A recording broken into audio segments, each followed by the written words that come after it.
오늘 말씀의 제목, 잃어버린 하나님의 나라를 찾아서 라는 제목입니다. 누가복음 15장에는 하나님이 잃어버린 세 가지 비유가 나오고 있습니다.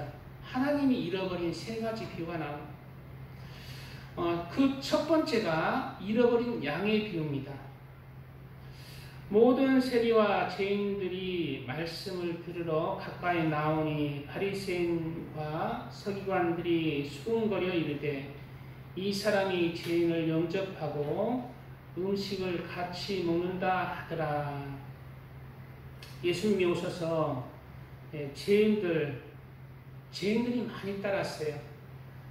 사회에서 가난한 자들, 병든 자들, 그런 자들, 사회에서 이렇게 소외된 계층들이 예수님을 많이 따랐어요. 그러자 이제 부유한 자들, 선생들이 비난하는 거예요. 너희 선생은 죄인들을 영접하고 같이 어울리는 너희 선생도 죄인이냐라고 그렇게 예수님을 그렇게 비난했습니다. 그러자 예수께서 그들에게 이 비유로 이르시되 너희 중에 어떤 사람이 양 100마리가 있는데 그 중 하나를 잃으면 99마리를 들에 두고 그 잃은 것을 찾아내기까지 찾아다니지 아니하겠느냐. 또 찾아낸 즉 즐겁게 메고 집에 와서 그 벗과 이웃을 불러 모으고 말하되 나와 함께 즐기자. 나의 잃은 양을 찾아내었노라 하리라. 내가 너에게 이르노니 이와 같이 죄인 한 사람이 회개하면 하늘에서는 회개할 것 없는 의인 99으로 말미암아 기뻐하는 것보다 더하리라 라고 말씀을 하셨습니다. 하나님은 모든 생명의 근본이세요. 모든 만물의 창조사. 하나님에게 뭐가 있어요? 도깨비 방망이가 있어요. 그냥 무엇이든지 만들어내요. 그냥 뚝딱. 저기 집이 없다 하면 하나님이 그냥 집이 생겨나 하면 만들어져 버려요. 그러나 하나님은 잃어버린 내 새끼가 있다. 내 사랑하는 자가 있다. 그것 때문에 내가 이 세상에 왔다. 그 잃어버린 자를 찾으러 왔다. 바로 너희들이다. 세상에서 소외되고 멸시당하고 병들고 가난한 자들, 너희들을 위해서 내가 왔다는 거예요.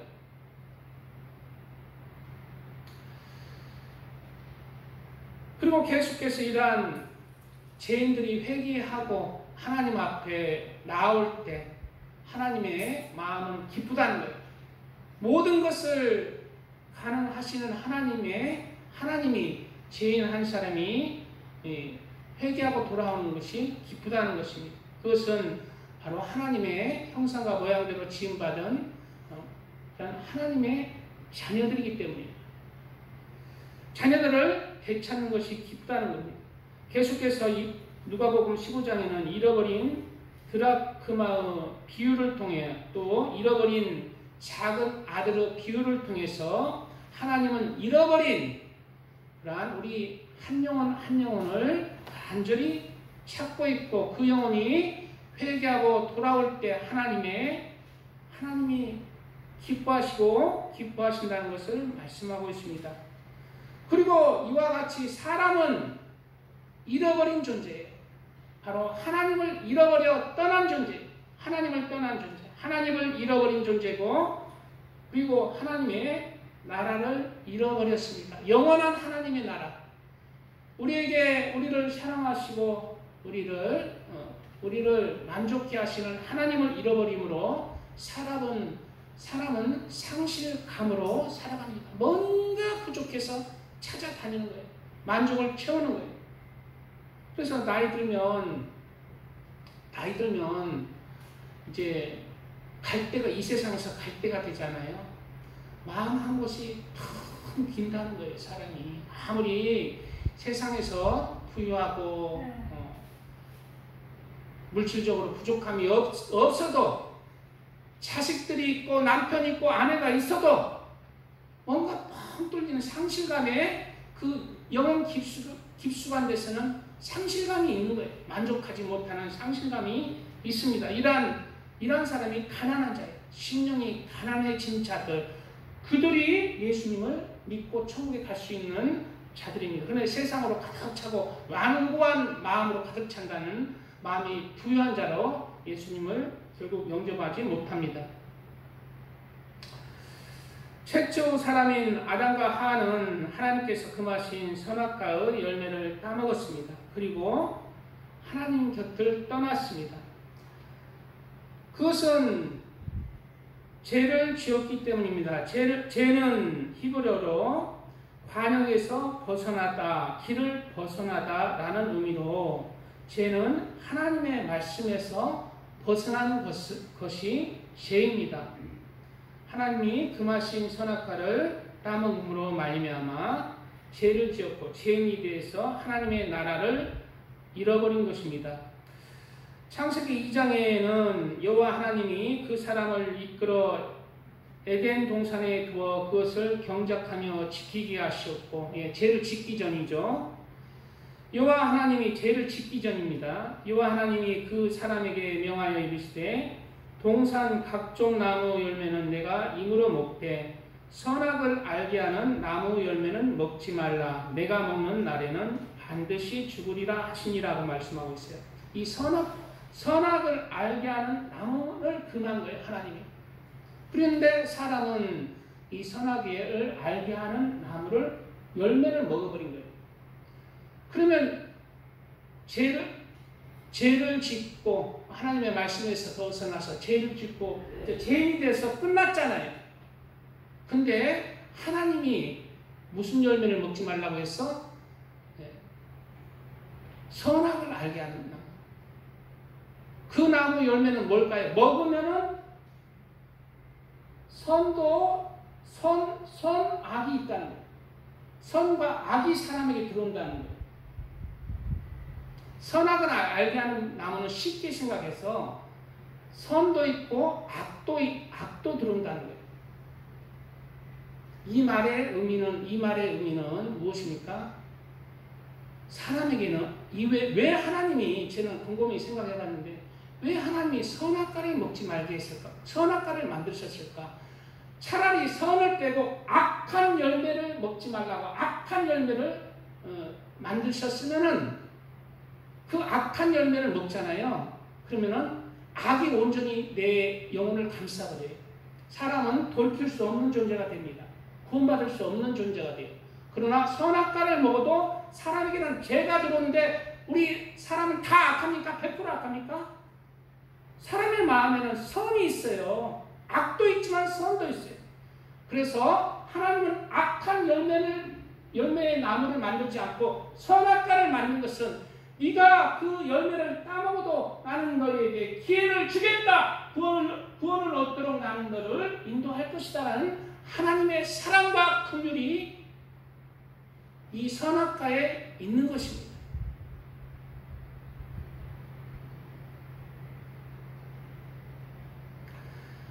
이에 그들의 눈이 밝아져 자기들이 벗은 줄을 알고 무화과 나무 잎을 엮어 치마로 삼았더라.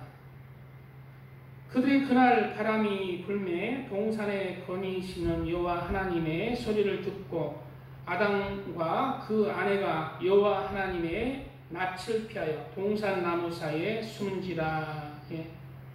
숨었어요. 빛이 오니까 어둠이 도망간 거예요. 죄인이 됐다는 거죠. 그런데 희망이 있는 게 뭐예요? 그들의 눈이 밝아졌다는 것은 선악을 알게 되었다는 뜻입니다. 그들이 선도 악에도 마음의 문을 열었다는 거예요. 그래서 사람의 마음에는 악이 들어왔어요. 그러나 무엇도 있어요? 선도 있어요.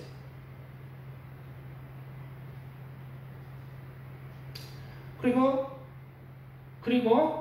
그 영혼에 악이 들어왔기 때문에 죄가 들어왔고 죄인이 되었습니다. 내 안에 선도 있고 악도 있어요. 사람은 다 악합니까? 선도 있어요. 그렇기 때문에 자유의지 가운데 하나님을 믿고 자유의지 가운데 믿음을 선택하고 성을 선택하고 구원받을 기회가 있는 것입니다. 무화과 나무 잎을 엮어 치마로 삼았더라 라는 의미에는 두 가지 의미가 있습니다. 첫째는 무화과 나무 잎을 엮어 치마로 삼았더라. 수치가 내 안에 있다. 그걸 감추온다. 즉 죄인이 되었다는 의미가 있고, 두 번째는 부끄러움을 안다는 거예요. 부끄러움을 감춘다는 거예요. 뭡니까? 선도 있다는 거예요. 양심에 활 맞은 자들, 양심이 시커먼 인간들이 있어요. 그런 사람들 부끄러움 모릅니다. 그렇게 많은 사람이 싫어해도 그냥 떳떳해요. 당당해요. 양심에 활 맞은 자들이 있어요. 그러나 부끄러움을 안다는 것은 선이 그나마 있다는 거예요. 구원받을 기회가 있다는 것입니다. 중국의 맹자는 성선설을 주장했습니다. 맹자가 성선설을 주장했는데, 맹자는 인간의 본성이 선하다고 주장했어요. 본성이 선하다. 맹자가 주장했죠. 인간은 태어날 때부터 네 가지 선한 마음을 가지고 있다고 얘기하고 있습니다. 측은지심, 남의 불행을 보고 불쌍히 여기는 마음이 있다는 거예요. 이 마음이 있습니다. 사람에게 선이 있어요. 두 번째, 수호지심, 자신이 옳지 못함을 부끄러워하고 남의 옳지 못함을 미워하는 마음, 이 마음이 있어요. 세 번째, 사양지심, 겸손하게 남에게 양보하고 사양하는 마음, 양보하는 마음, 사양하는 마음도 사람에게 있어요. 네 번째, 시비지심, 옳고 그름을 분별하는 마음, 이것은 옳다, 저것은 틀렸다 해서 옳은 것을 선택하는 마음, 그 마음도 우리 사람에게 있습니다. 선이 있어요. 그러나 순자는 성악설을 주장했어요. 중국의 순자는 성악설을 주장했어요. 순자는 맹자와 달리 인간의 본성이 악하다고 주장했습니다. 인간은 태어날 때부터 이기적인 욕구와 욕망을 가지고 있으며 이를 그대로 두면 사회는 혼란에 빠진다고 보았습니다. 인간의 본성은 이기심, 욕망, 질투 등과 같은 악한 경향을 가진다는 거예요. 그리고 인간의 선한 행위는 타고난 본성이 아니라 후천적으로 쌓아올린 노력과 학습의 결과라는 거예요. 이것은 잘못됐죠. 그러나 성악설, 인간은 본성적으로 이기심, 욕망, 질투와 같은 그러한 감정들이 본성에 있다. 이 말은 맞는 거예요. 성악설도 맞는 거예요. 인간은 무엇을 먹었어요? 선악과를 먹었어요. 선도 있고 악도 있는 거예요.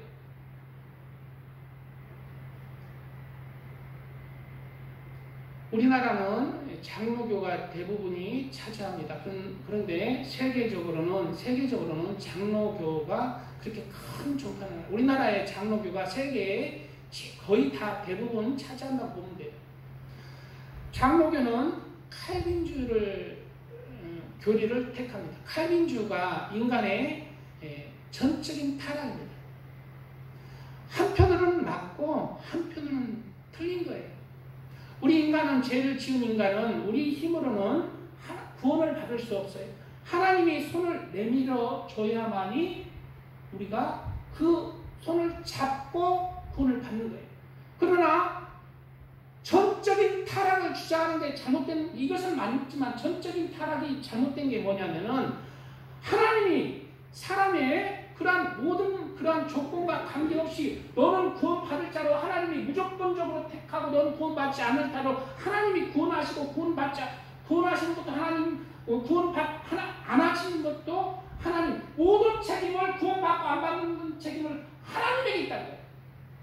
이것은 아닙니다.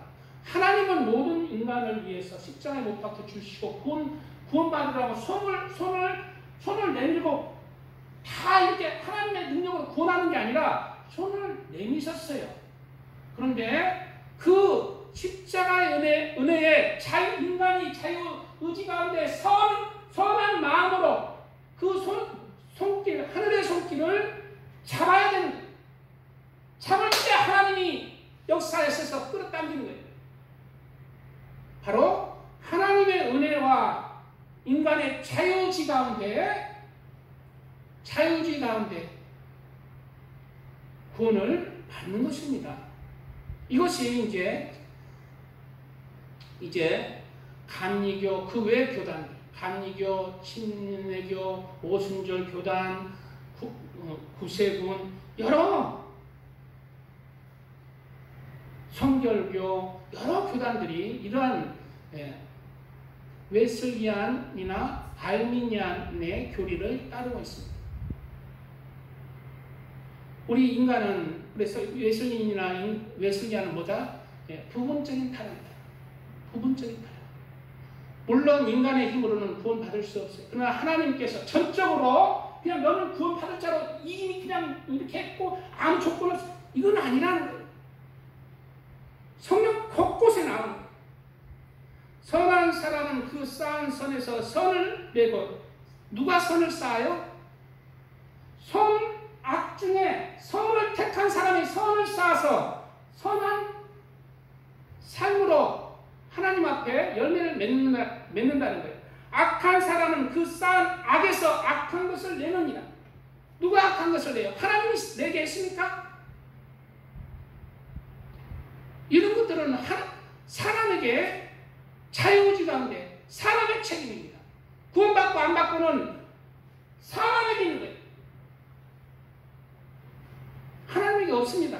하나님은 모든 인류를 구원하시고자 손을 십자가에 못 박히 죽으시고 손을 내밀고 있는 거예요.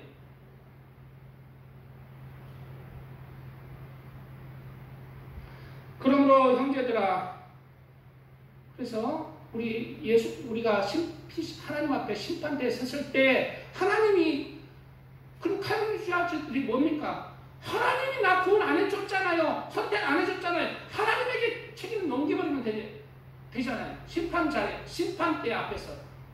아니라는 거예요. 구원받고 안 받고는 하나님은 모든 인류를 구원하고 십자가에 못 박히 죽으시고 구원받고 안 받고 내가 선택하는 거예요. 내가 예수님의 그 구원의 손길을 찾느냐 안 찾느냐. 내가 삶 속에서 선을 택하는가 악을 택하는가. 하나님의 말씀을 택하는가 세상의 부귀 영광과 죄악을 택하는가. 그것은 나의 책임이다. 그래서 심판대 앞에 내가 책임이 있는 거예요. 내가 벌을 받는 거예요. 하나님이 책임이 있으면 하나님이 벌을 받아야죠. 내가 책임 있는 것입니다. 그러므로 형제들아 우리가 빚진 자로 돼 육신에게 져서 육신대로 살 것이 아니니라. 육신대로 살면 반드시 죽을 것이로되 누구에게 경고하고 있어요? 하나님에게 경고하고 있습니까? 사람에게 경고하고 있습니다. 영으로서 몸의 행실을 죽이면 살리니 우리는 영으로서 우리 몸의 본능적 죄와 감정적 죄들을 죽여야 됩니다. 절제하고 억제하고 죽여야 돼요. 싸워야 됩니다. 그러면 어떻게 돼요? 그러면 살리니 영으로서 몸의 행실을 죽이면 산다는 거예요. 하나님의 영으로 인도함을 받는 사람은 곧 하나님의 아들이라. 하나님의 영, 성령으로 하나님의 말씀으로 내가 인도함을 받는 거예요. 하나님께서 무조건적으로 그냥 너를 그냥 끌고 가는 게 아니라 내가 그 하나님의 말씀을 성령의 하나님의 영을 선택해서 내가 그 길을 가는 거예요. 그 길을 가는 사람은 누구다? 하나님의 아들이다. 하나님의 로봇가 아니라 하나님의 아들. 자유의지를 가지고 하나님을 선택한 하나님의 사랑을 선택한 하나님의 아들이라는 거예요.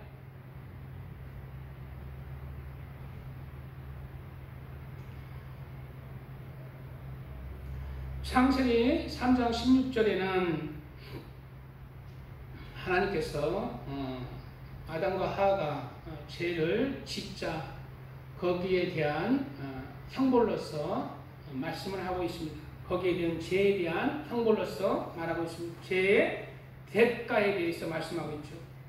또 여자에게 이르시되 내가 내게 임산하는 고통을 크게 더하리니 내가 수고하고 자식을 낳을 것이며 너는 남편을 원하고 남편은 너를 다스릴 것이니라 하시고 라고 말씀하고 있어요. 여자에게 임산하는 고통, 해산의 고통을 크게 한다고 했어요. 왜 그렇게 했을까? 죄의 결과로서. 육적으로는 자녀를 낳는 것은 자녀를 낳는 것은 자녀를 낳을 때 고통을 준다는 거예요. 크게 고통을 준다. 자녀를 낳는 것은 육적으로 기쁨이 있죠. 자녀를 낳는 기쁨처럼 기쁜 게 없다고 해요. 근데 영적으로 이 말이 뭐냐면은 네 영혼이 하나님 안에서 구원을 받을 때에 구원을 받기가 죄로부터 구원을 받을 때까지 영적 해산의 고통이 크게 따를 것이다. 구원받기 쉽지 않습니다. 제가 왜 이 자리에 있습니까? 구원받으려고 있는 거예요. 진짜 천국과 지옥이 있습니다. 하나로 삶이 너무나 순식간이에요. 앞으로 나는 10년, 20년, 30년 남았다지만 금방 가는 거예요. 결국 그날은 다가올 것입니다. 그날을 향해 우리는 그날을 향해 나의 삶을 그렇게 향해 가야 돼요. 나의 삶을 드리는 삶을 살아야 돼요. 임산하는 고통, 영혼의 구원을 받는 그러한 열매는 쉽지 않지만 하루하루 삶이 나를 죽이고 나의 본능적 죄와 나의 정욕과 나의 감정들을 억누르고 절제하면서 내가 주인이 아니고 하나님의 주인이 된 삶 안에서 그렇게 살아가야 하지만 우리는 이 영적 해산의 그러한 고통을 우리가 당하면서 구원을 이루어 나가야 합니다.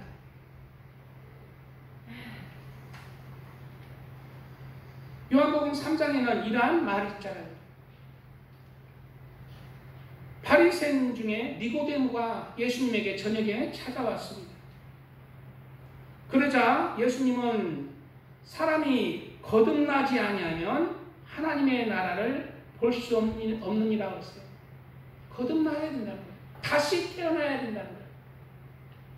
육적으로는 해산의 고통이 힘든 얘기는 다시 너희가 거듭날 때, 영적으로 태어날 때 그 해산을 영적으로 얘기하고 있는 거예요. 힘들다는 거예요.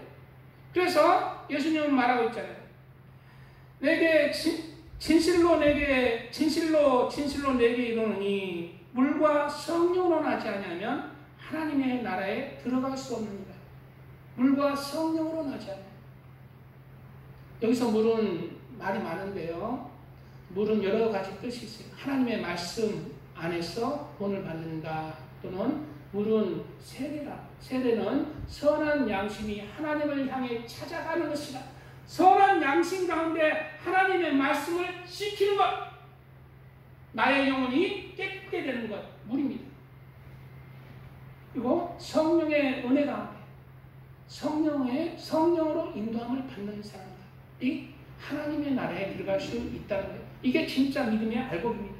이 믿음을 가져야 돼요. 이 믿음을 따를 때에 고통이 따르고 좁은 길인 거예요. 예수님을 믿습니다. 나는 구원을 따는 방상입니다. 그리고 그냥 멋대로 세상 사람보다 그냥 더 못되게 자기 온갖 죄를 짓고 어떻게 살아? 이게 무슨 좁은 길이냐고. 좁은 길이란 진리의 길을 가는 것, 하나님의 말씀 안에서 살아가는 것, 천국을 바라보고 천국을 소망하면서 하나님의 말씀을 지켜서 하나님 사랑하고 이웃을 사랑하면서 살아가는 것, 그러한 하나님의 사람들 되시길 축복드립니다.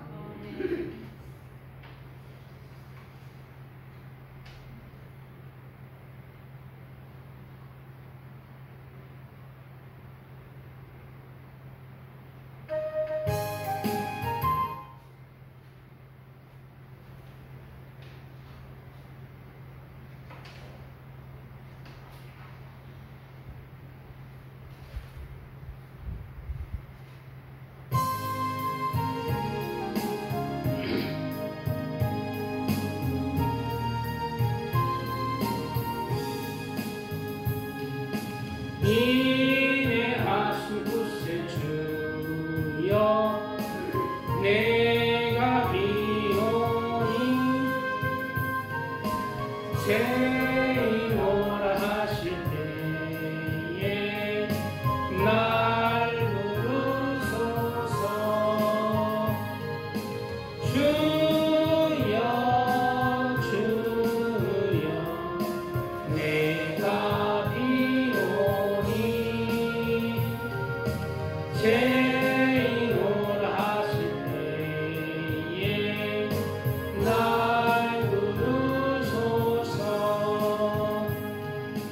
자비하신 보좌 앞에 꿇어엎드려 자복하고 회개하니 믿음 주소서.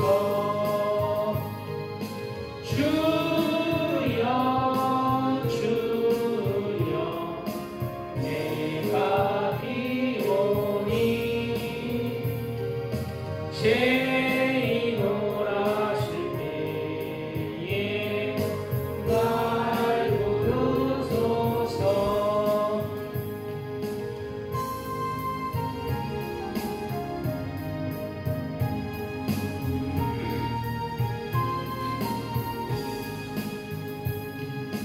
주의 공로 의지하여 주께 가오니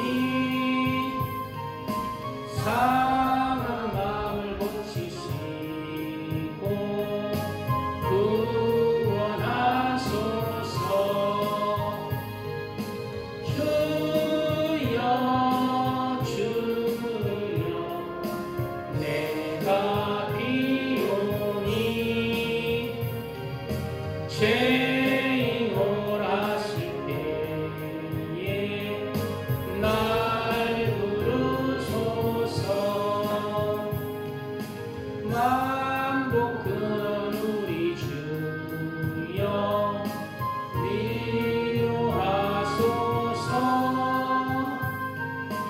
우리 주와 같으시니 어디 있을까. 주여 주여 내가 비오니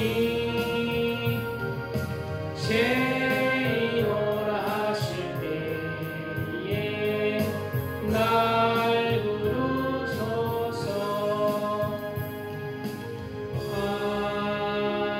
아멘.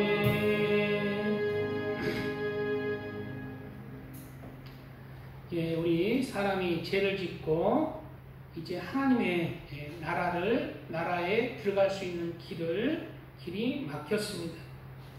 이와 하나님이 에덴 동산에서 그를 내보내어 그 근원이 된 땅을 갈게 하시니라. 왜 그럴까요? 왜 바로 죄인의 죄의 삭은 사망으로 왜 안 보냈을까요? 왜 땅을 갈게 했을까요? 네가 땅에서 사는 동안 너의 영혼을 구원받도록 하여라. 하나님께서 처음에 선악과를 만드실 때부터 하나님은 사람을 위해서 기회를 주기 위해서 선악과를 만드신 거예요.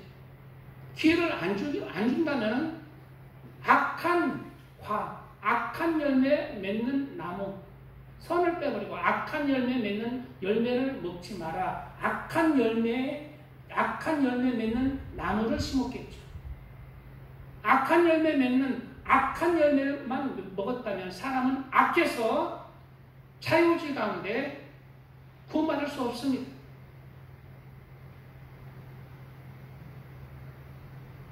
사람에게 선악과를 만드시는 것은 너희가 나를 떠나도 나는 너를 주겠다는 하나님의 사랑과 긍휼입니다. 그래서 이 땅에서 우리의 근원된 땅, 우리가 원래 영적 사람인데 이제 하나님의 사람으로 우리의 육체를 갈아야 돼. 연단해야 돼. 단련해야 돼. 정결케 해야 돼. 하나님의 말씀, 사랑하는 자, 하나님 사랑하고 이웃을 사랑하는 자.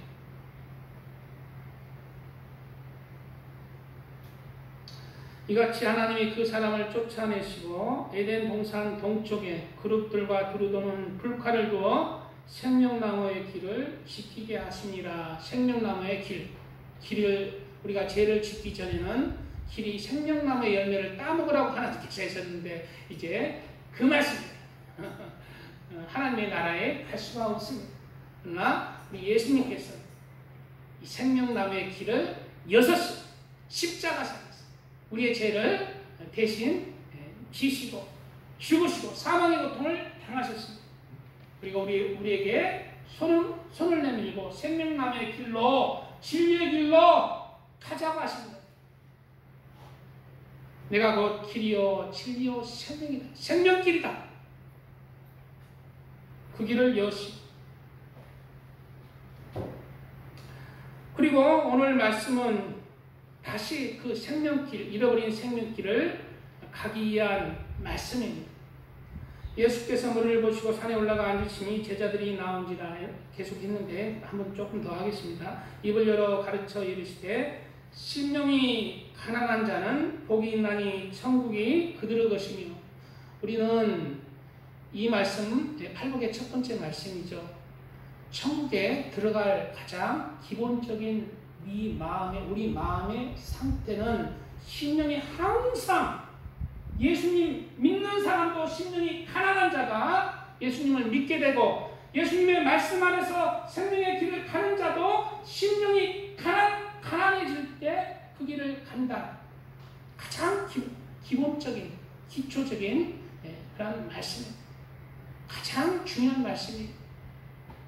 우리는 이 심령이 하나님 말씀 안에서 하나님이 없으면 나는 어찌할 수 없는 그런 존재, 나의 무능한 존재, 가치 없는 존재, 하나님만이 나를 구원할 수 있고 하나님만이 나를 인도할 수 있다는 그러한 심령이 가난한 자들이었어.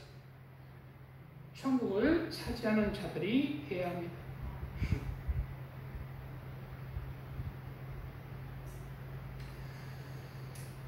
예수님께서 뭐라고 했냐면 항상 성경의 복음서에는 가난한 자들에게 복음이 전파되리라.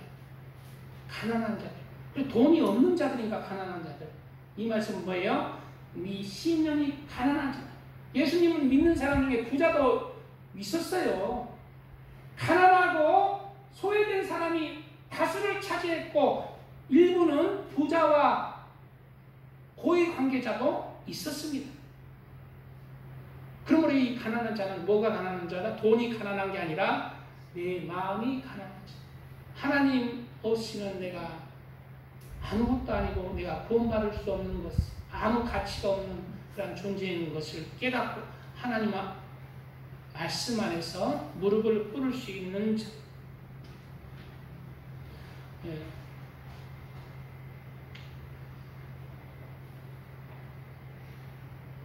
예수님을 믿는 것은 실질적으로 물질적으로 가난한 것과 좀 관계가 있어요. 왜냐하면 물질이 부유할 때 내 마음도 부유해지기 때문에. 물질이 없을 때 사람은 내 마음이 낮아지기 때문에. 물질의 관계는 없지만 물질의 영향을 받는 사람이 문제예요. 그래서 우리 복음이 전해질 때 항상 가난한 국가에 부흥이 일어났습니다. 왜? 심령이 가난해질 때. 가난한 자는 살기 어려울 때는 심령이 사람의 마음이 낮아지기 때문에.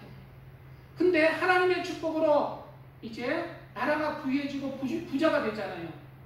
부자가 되는데 내가 부자로 잘 사는데 내 심령이 변하는 거예요. 부유해지는 거예요. 그럴 때 복음을 믿음을 버려버려요. 지금의 유럽 국가, 미국 국가에, 한국 국가에, 한국도 우리나라 어려울 때 복음이 언제 증거됐어요? 2천만 명이라는데 1,000만 명까지는 택도 없어요. 제가 봐서. 언제 복음이 부흥했어요? 가난해서 6.25 터지고 헐벗고 굶주릴 때 무수히 그냥 뭐 부흥이 하면은 그냥 모이는 거야. 먹을 것도 없고 그냥 가난해. 심령이 가난해져. 물질적으로 가난해지니까 심령이 가난해져. 그러니까 예수님을 전부 의지하고 믿었어요. 그때 부흥이 일어나. 교회도 큰 교회도 다 그때 많이 세워졌죠. 그러나 지금 이제 2000년 들어서 정체되기 시작하고 그냥 교회 떠나가고 그냥 나는 구원받았다 하고 교회도 안 나오고. 언제부터? 우리나라가 선진국되는 거야. 그냥 잘 먹고 잘 사는 거야. 온갖 텔레비 잘 나오고 그냥 교회 안 나오고 그냥 텔레비로 그냥 예배드리지 하면서 한 손에 그냥 팔베개 하고 그냥 예배 설교한 말씀하고 찬양한다 이러면서 누우면서 그냥 찬양하다가 그냥 에라 다른 거 보자 하고 스포츠 보고 온갖 거 마음이 부유하니까. 물질이 부유해서 교회 안 나온 게 아니라 물질이 부유함으로 이 마음이 부유해지니까 하나님을 버려버려요. 또 잘못된 복음 때문에. 가짜 복음 때문에. 하나님을 버리게 됩니다. 그래서 성경은 뭐라고 했어요? 물질과 마음은 밀접한 관계가 있으니까 부자 되기를 힘쓰지 말라. 교회에서 온갖 축복 설교나 하죠. 세상에서 높아지고 세상에서 물질적으로 축복받는 이런 설교 조심해야 됩니다. 심령을 부유하게 하는 거예요. 그렇게 높아지는 거예요. 내 마음이 높아지는 거예요. 내가 교회에서 그냥 그냥 헌금도 많이 하고 그냥 이렇게 교회에 내가 한 반은 내가 살린다 하면서 이렇게 하잖아. 심령이 부유해져. 하나님이 기뻐하지 않습니다. 성경에는 뭐라고 했어요? 돈을 사랑함이 일만의 뿌리다. 차문에 이 말씀이 있죠. 내가 2가지를 주께 구하였사오니 내가 죽기 전에 내게 거절하지 마옵소서. 2가지를 놓고 기도하고 있습니다. 뭘 구하냐면 곧 헛된 것과 거짓말을 내게서 멀리하옵시고, 헛된 것과 거짓말을 멀리하게 하옵시고 좋죠. 나를 가난하게도 하지 마옵시고 부하게도 마옵소서. 오직 필요한 양식으로 나를 먹이시옵소서. 혹 내가 배불러서 하나님을 모른다 여호와가 누구냐 할까 하오며, 혹 내가 가난하여 도둑질하고 내 하나님의 이름을 욕되게 할까 두려워함이니이다. 이게 우리 그리스도인의 마음가짐이 되어야 합니다. 너무 물질에 집착하면은 내 심령이 부유해지고 하나님을 놓쳐버리면 안 됩니다. 우리의 중심은 물질을 놓쳐도 아무 상관없고 예수님을 놓치지 않는 그러한 믿음으로 서야 하겠습니다.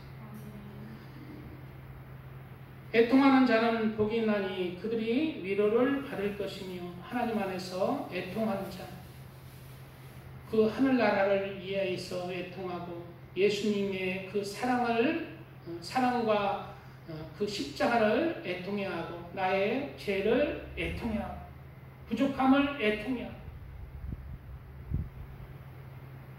그들이 위로를 받는다는 거예요.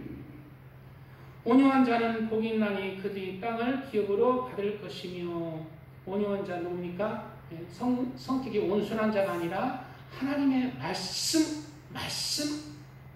아래에서 나의 성품과 나의 정욕과 나의 생각을 내려놓고 하나님의 말씀에 순종하는 자 그리고 하나님 말씀 아래에 있어서 내 성품과 내 본능적 감정들을 컨트롤해서 억제해서 다른 사람에게 사랑하고 관대하고 부드럽게 대하는 마음과 태도입니다. 온유한 자 되시기 바랍니다. 의에 줄이고 목마른 자는 복이 있나니 그들이 배부를 것이며 의가 누구예요? 예수님이잖아요. 예수님에게 줄이고 예수님에게 목말라 하는 자가 되어야 됩니다. 예수를 찾는 자들이 예수를 찾고 찾는 자는 예수님께서 내 영혼을 배부르게 한다는 거예요. 만족케 한다는 거예요. 우리는 누구를 찾습니까? 내 자식을 찾습니다. 그리스도인은 내 중심에 예수님을 찾으시기 바랍니다. 예수의 성품을 찾고 예수의 뜻을 찾고 예수의 사랑을 찾고 예수의 십자가 희생을 찾고 예수를 찾는 자들이 희생도 하고 봉사도 하고 사랑을 전할 수가 있습니다. 계속 반복되는 말씀이 너무 시간이 자꾸 가는데 긍휼히 여기는 자는 오늘 말씀 여기도 보죠. 긍휼히 여기는 자는 복이 있나니 그들이 긍휼히 여김을 받을 것이며 긍휼히 여기는 자가 되어야 합니다. 지난 시간에 하다 말았는데 긍휼히 여기는 자가 되어야 합니다. 우리는 다른 사람을 볼 때 우리 안에 선한 마음도 있고 뭐 또 있다? 또 있다. 또 있다. 뭘 있었게 된다? 악한 마음으로 보지 말고 선한 눈으로 선한 마음의 눈으로 바라봐라. 그게 뭐다? 긍휼함으로 바라보고 헤아리는 눈으로 바라봐라. 여기서 히브리어로 긍휼이라는 의미는 자궁이라는 뜻을 가지고 있어요. 자궁. 그래서 긍휼히 여기는 자라는 바로 이는 어머니가 자녀에게 느끼는 본능적인 사랑과 연민의 마음을 가지라는 거예요. 우리 안효수 성도님이 자녀나 소녀가 막 어지럽고 잘못해도 아이고 그러려니 하고 사랑의 눈으로 바라보자. 그럴 때 어떤 전혀 모르는 사람이 막 어지럽고 이래 벌써 이렇게 나오잖아. 같은 그런 사랑의 마음으로 바라봐라. 너희는 자유율법대로 심판받을 자처럼 말도 하고 행하기도 하라. 너희가 죄인이다. 너희가 죄인이기 때문에 죄인을 비난하지 말고 죄인을 헤아릴 수 있도록 해라. 긍휼을 행하지 아니하는 자에게는 긍휼 없는 심판이 있으라. 긍휼은 심판을 이기고 자랑하느니라. 우리가 하나님 앞에 우리의 의로 구원받을 수 없어요. 우리가 하나님을 찾아서 그 생명의 길을 갈 때 우리가 우리의 의로 구원받는 게 아니라 하나님의 긍휼로 가는 거예요.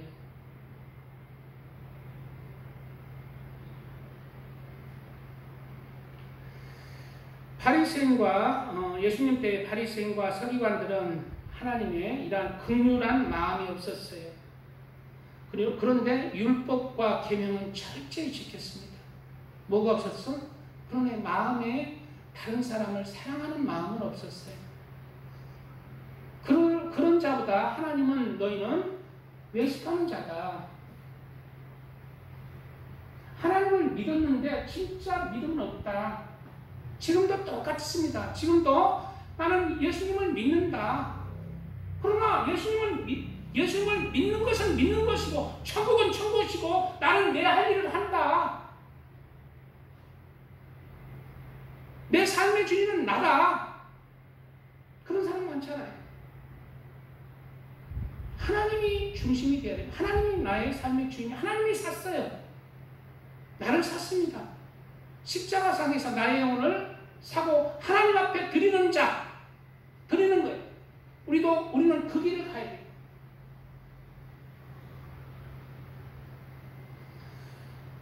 마가복음에 예수께서 회당에 들어갔으니 한쪽 손 마른 사람이 거기 있는지라.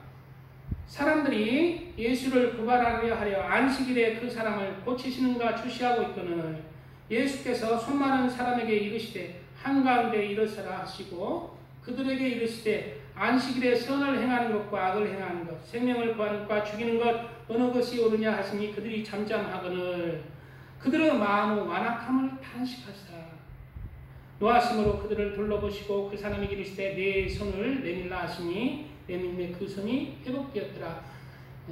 왜 안식에 일하지 말라라는 그 계명을 철저히 지키는 사람을 하나님이 이렇게 책망하시는가? 하나님의 마음을 모른다는 거예요. 안식일을 주신 이유는 사람을 위해서 안식일을 주셨다는 거예요. 안식일을 주시고 계명과 율법을 주신 것은 사람을 얽매이고 처벌하려고 한 게 아니라 사람을 구원하고 사랑하기 때문에 주셨다는 거예요.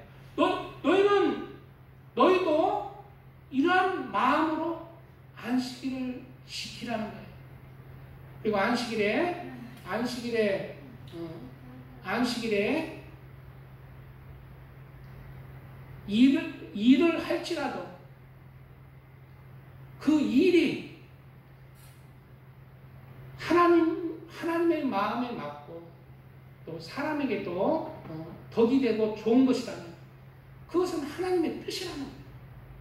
왜? 안식일의 본 목적이 사랑이기 때문에. 이러한 하나님의 사랑의 마음, 긍휼한 마음으로 너희도 죄인을 바라보라는 거예요. 마음이 청결한 자는 복이 있나니 그들이 하나님을 볼 것이며, 우리는 마음이 또 오늘 말씀 마음이 청결한 자가 되어야 됩니다. 깨끗한 심령.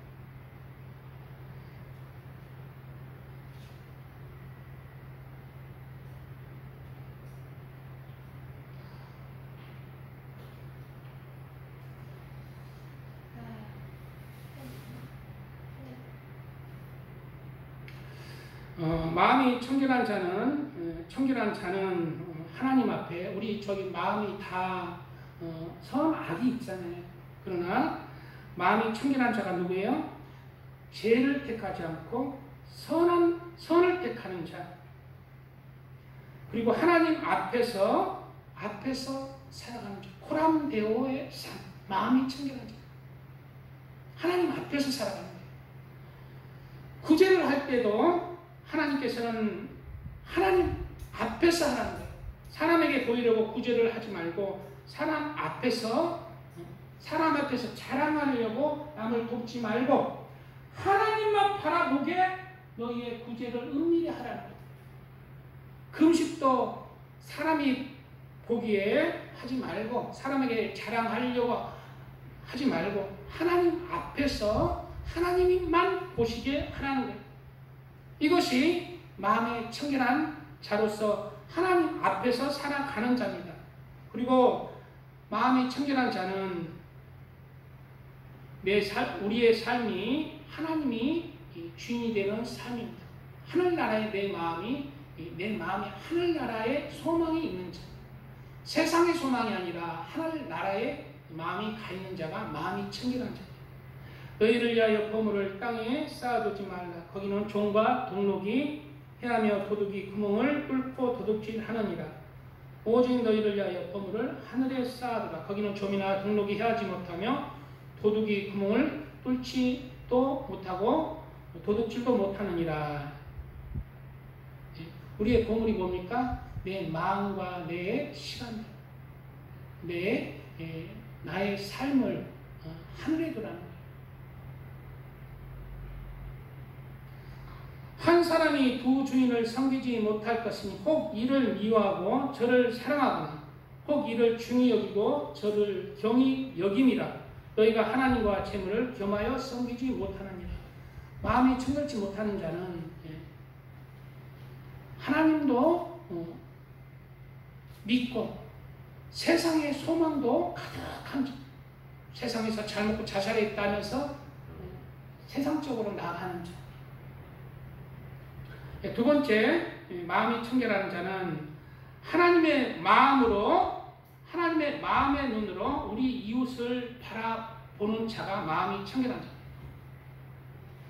하나님의 마음의 눈으로 우리 이웃을 바라보는 자, 마음이 청결한 자. 여호와의 산에 오를 자 누구며 그 거룩한 곳에 설 자가 누구고 곧 손이 깨끗하며, 곧 손이 깨끗하다는 것은 내 손에 빛이 있다. 사랑이 있다. 남을 돕고 남을 불쌍히 여기면서 행함으로 하나님의 사랑을 전하는 자라는 의미가 있습니다.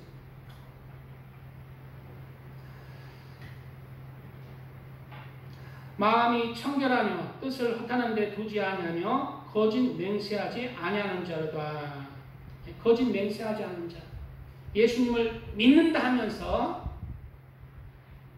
믿음의 행함으로는 전혀 다른 길을 가는 자. 거짓 맹세하는 자죠. 믿음과 행함이 일치하는 자가 거짓 맹세 안 하는 자예요. 하나님 앞에 맹세하는 게 뭐예요? 그죠? 예수님을 나의 주님으로 믿습니다. 제가. 그 맹세, 그게 지금의 맹세. 거짓 맹세가 뭡니까? 하나님을 믿는다고 주님 하면서도 그 믿음 안에 거하지 못하고 내가 다른 길을 가는 거예요. 다른 마음을 품고 가는 거예요. 이렇게 하나님을 믿는 믿음과 행함이 마음이 다른 사람들을 하나님께서 책망하십니다.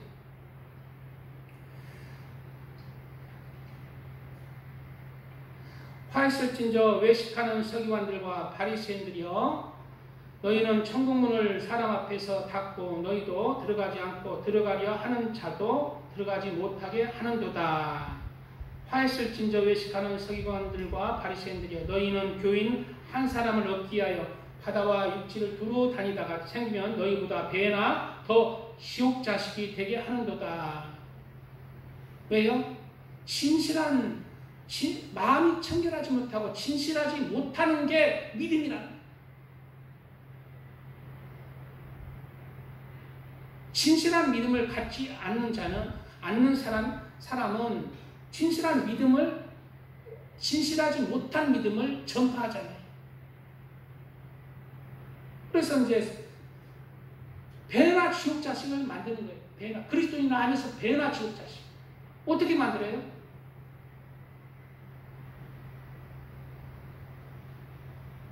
예수님을 믿음으로 구원은 따는 당사입니다. 죄를 지으면 하나님께 찬양합시다. 아니, 배나 지옥 자식. 세상 사람보다 더 못한 지옥 자식을 만드는 거죠. 맹인된 인도자여, 하루살이는 걸러내고 낙타는 집어 삼키는도다. 낙타는 집어 삼키는도다. 하루살이는 뭐예요? 믿음이죠. 낙타는 뭐예요? 그 믿음의 알맹이. 알맹이는 없애버립니다. 화 있을진저 외식하는 서기관들과 바리새인들이 장과 대접의 겉은 깨끗이 하되 그 안에는 탐욕과 방탕으로 가득하게 하는도다. 우리는 진실한 자가 되어야 됩니다. 진실한 자가 누구냐? 마음이 청결한 자예요. 하나님 앞에 진실한 자가 되어야 돼요. 양심이 꺼리낌이 없는 삶을 살아야 돼요. 양심의 가책을 느끼지. 하나님 앞에 양심의 가책이 느껴지면 그걸 내려놓고 돌이켜야 돼요. 진실한 자가 되어야 돼요. 진실한 자, 믿음과 행함이 같은 자가 청결한 자예요.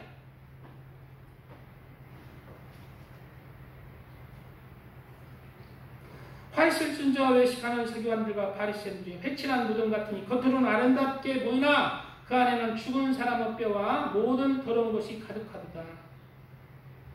이와 같이 너희도 겉으로는 사람에게 옳게 보이되 안으로는 외식과 불법이 가득하도다. 뱀들아 독사의 새끼들아 너희가 어떻게 지옥의 판결을 피하겠느냐. 유아의 증인이 어디 성경에 지옥이 나오나요? 그러더라고. 지옥 많이 나옵니다. 신약 성경 보면 지옥 많이 나와요. 불과 유황이 타는 문 나오고 많이 나와요. 바깥 어둠에 내쫓기는 울며 이를 가는 거. 지옥이 있습니다. 지옥은 누가 가요? 죄인이 가는 거예요. 죄상은 사망의 것.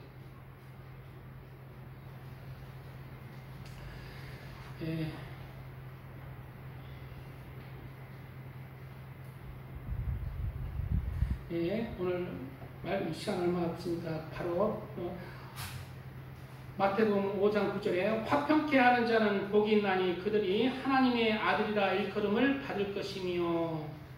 화평이라는 뜻은 평화라는 뜻입니다. 화평이라는 뜻은 살롬이라는 뜻이에요. 살롬. 평안합니다. 화평합니다. 나는 당신과 평안합니다. 화평합니다. 샬롬. 근데 이 뜻이 하나님과 사람 사이에 온전해진 상태, 또 사람과 사람 사이에 온전한 관계가 된 상태라는 의미가 있습니다. 우리는 화평하게 하는 자는 복이 있나니 그랬죠. 화평하게 하는 사람이 처음은 화평하게 한 사람이 있어요. 화평하게 한 사람은 예수입니다. 하나님과 우리 사람 사이에 화평하게 이미 한 자, 십자가로 우리의 죄를 사해서 하나님과 사람을 화평하게 한 자는 예수님이에요. 근데 화평하게 할 자는 우리가 돼요. 고린도후서에는 모든 것이 하나님께로서 났으며 그가 그리스도로 말미암아 우리를 자기와 화목하게 하시고 또 우리에게 화목하게 하는 직분을 주셨으니. 그리스도로 말미암아 우리와 하나님과 우리 사이를 화목하게 하셨고 또 우리에게 뭘 주셔서 화목하게 하는 직분을 주셨다는 거예요. 첫째는 화목하게 하는 직분은 화평케 하는 자는 전도하는 자입니다. 예수를 전해서 하나님과 사람이 화평케 되게 하는 자, 전도하는 자예요. 우리 김은주 우리 자매님 지난주에 안아서 그랬는데 전도하려고 애쓰죠. 전도가 요즘 잘 안 돼요. 전도하기 쉽지 않습니다. 그런데 뭐다 애쓰는 자가 되는 애쓰는 자가 돼요. 화평케 하는 자, 예수를 전하는 자, 하나님과 사람을 화평케 해서 구원을 시키는 자, 화평케 하는 자. 그가 하나님의 아들이에요. 예수님 믿는다 하면서도 예수의 옛자도 안 끊는 자가 있어. 어차피 나만 구원받으면 장땡이지, 천국 있는지 지옥 있는지 어떻게 알아? 하면서 그냥 입도 뻥끗 안 하는 사람이 손을 부끄럽고 손에 날까. 안 됩니다. 노력해야 돼요. 저 전번에도 얘기했지만 박규련 조사님 고향에 가니까 그냥 80대 할머니가 이렇게 나와서 할머니 교회 다니세요. 왜 앞에 교회 있네. 교회 다니셔. 야 이놈아 우리 아들이 부산은 장로고 우리 딸이 권사야 이놈아 우리 아들이 목사잖아. 목사가 다 교회 다녀. 그래요? 교회 안 다니세요? 할머니는 나는 안 다녀. 안 되는 거예요. 장로고 권사고 목사 있으면 전도를 해야지. 곧 하나님께서 그리스도 안에 계시사 세상을 자기와 화목하게 하시며 그들의 죄를 그들에게 돌리지 아니하시고 화목하게 하는 말씀을 우리에게 부탁하셨느니라. 누구에게 부탁했다고? 우리에게. 화평케 하는 자는 예수님을 전하는 자. 좋은 소식을 전하며 평화를 공표하며 복된 좋은 소식을 가져오며 구원을 공표하며 시온을 향하여 이르기를 내 하나님이 통치하신다 하는 자의 산을 넘는 발이 어찌 그리 아름다운가. 산을 넘는 발이라고 했어요. 복음을 전하기가 쉽지 않다. 산이라는 거예요. 그 걸음이 산이라는 거예요. 그러나 그 어려움을 극복하고 복음을 전하는 자의 발, 그 인생의 시간들이 얼마나 아름다운 거 누가 갚아줘요? 하나님이 갚아줘요. 쉽지 않습니다. 산이에요. 산을 넘어야 돼요. 복음을 전하가면 많은 장애물이 있습니다. 인내하면서 산을 넘어가는 거예요. 기도하면서 산을 넘어가는 거예요. 희생하면서 산을 넘어가는 거예요. 그 산을 넘는 발이 어찌 그리 아름다운가 말씀하고 있습니다. 그리고 화평케 하는 자는 하나님과 사람 사이에 화평케 하는 자는 하나님의 말씀 안에서 살아가는 거예요. 하나님의 말씀 안에서 살아갈 때 하나님과 나 사이가 화평케 되는 거예요.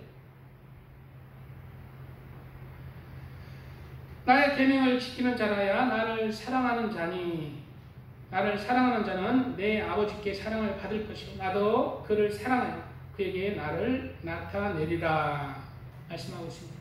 이렇게 주님 안에서 화평케 되어서 사랑 안에도 화평케 하는 자가 되시기를 바라고 오늘 말씀 안에서 또 잃어버린 하나님의 나라를 향해서 찾아가는 하나님의 사람들이 되시기를 축복드립니다.